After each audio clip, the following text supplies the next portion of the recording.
నమస్కారం. 1977లో భారతీయ జనసంఘ్ జనతా పార్టీలో విలీనమైన తర్వాత 79లో జనతా పార్టీ చీలిపోయిన తర్వాత 1980 ఏప్రిల్ 6వ తేదీన భారతీయ జనతా పార్టీని ఏర్పాటు చేయడం జరిగేది. తర్వాత వాజ్పేయి గారు అఖిల భారత అధ్యక్షులుగా కావడం జరిగేది.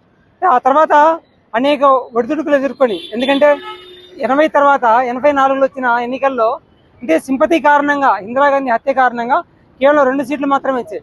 కాబట్టి ఆ రోజు 2 సీట్లు వచ్చినప్పుడు చాలా మంది భారతీయ జనతా పార్టీ పని అయిపోయిందని చెప్పారు. కానీ వాజ్పేయి గారు ఆ రోజు ఒకటే చెప్పారు, ఎందుకంటే భారతీయ జనతా పార్టీ నిరంతరము ఎదిగే పార్టీ, కాబట్టి ఎవరు కూడా దీని గురించి ఈ రోజు 2 సీట్లు వచ్చాయని భయపడాల్సిన అవసరం లేదు. రాబోయే రోజుల్లో భారతీయ జనతా పార్టీ ఖచ్చితంగా ఈ దేశంలో అధికారంలోకి వస్తుందని ఆ రోజు ధీమాగా ఆయన వ్యక్తం చేయడం జరిగేది.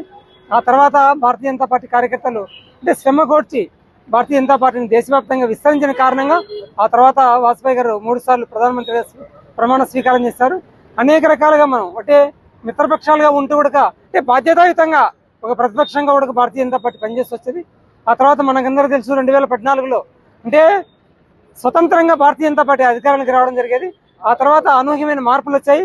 అంటే 2014 ముందు ఈ దేశం ఉన్న తీరు వేరు, 2014 తర్వాత ఈ దేశం ఆర్థికంగా కానీ సామాజికంగా కానీ అంటే రక్షణ పరంగా కాబట్టి పెద్ద ఎత్తున మనం అభివృద్ధి చెందొచ్చాము. ఈ రోజు భారతీయ ప్రపంచంలోనే 3వ ఆర్థిక వ్యవస్థగా ఉంది.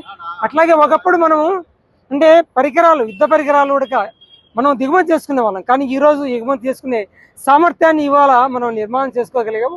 కాబట్టి నరేంద్ర మోడీ గారు వచ్చిన తర్వాత ఈ దేశం అన్ని రకాలుగా అభివృద్ధి చెందింది. అట్లాగే ఈ దేశ ప్రజలు ఏవైతే మౌలిక వసతులు లేకుండా జీవిస్తొచ్చారో వాళ్ళందరూ కూడా అవన్నీ కూడా చేయడం జరిగేది. కాబట్టి రాబోయే రోజుల్లో భారతీయ జనతా పార్టీ ఈ యొక్క ప్రజాబలంతో రాబోయే రోజుల్లో ఈ ప్రపంచంలోనే భారతదేశాన్ని ఒక జగద్గురు స్థానంలో నిలిపేదానికి ప్రయత్నం చేస్తుంది. కాబట్టి ఇప్పటికే మన దేశం, ఎందుకంటే ఈ యొక్క యుద్ధాలు జరుగుతున్న సమయంలో చాలా మంది దేశాధినేతలు ఇవాళ నరేంద్ర మోడీ గారు లాంటి వాళ్ళు జోక్యం చేసుకున్నట్లయితే యుద్ధాలు ఆగుతాయని చెప్పే పరిస్థితి వచ్చిందంటే దాన్ని బట్టి ఇవాళ మన భారతదేశం ప్రపంచ దేశాల్లో ఎంత శక్తివంతంగా ఎదిగిందో మనకు అర్థమవుతుంది. కాబట్టి ధన్యవాదాలు. భారత్ మాతాకి జై బీజేపీ, జై బీజేపీ.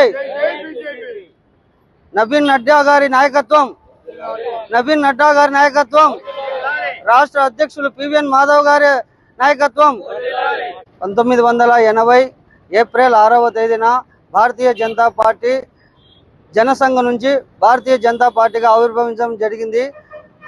ఈ పార్టీ ఆ రోజు ఆవిర్భవించిన రోజు నుంచి 2 సీట్లతో స్టార్ట్ అయ్యి ఇప్పుడు దేశమంతా దాదాపుగా 220 సీట్లు పైన బీజేపీ స్వయంగా పెరగడం జరిగింది. అలాగే ఎన్డీఏ కూటమిలో 300 సీట్లతో ఇప్పుడు భారతదేశంలోనే భారతీయ జనతా పార్టీ చాలా స్ట్రాంగ్గా ఉంది.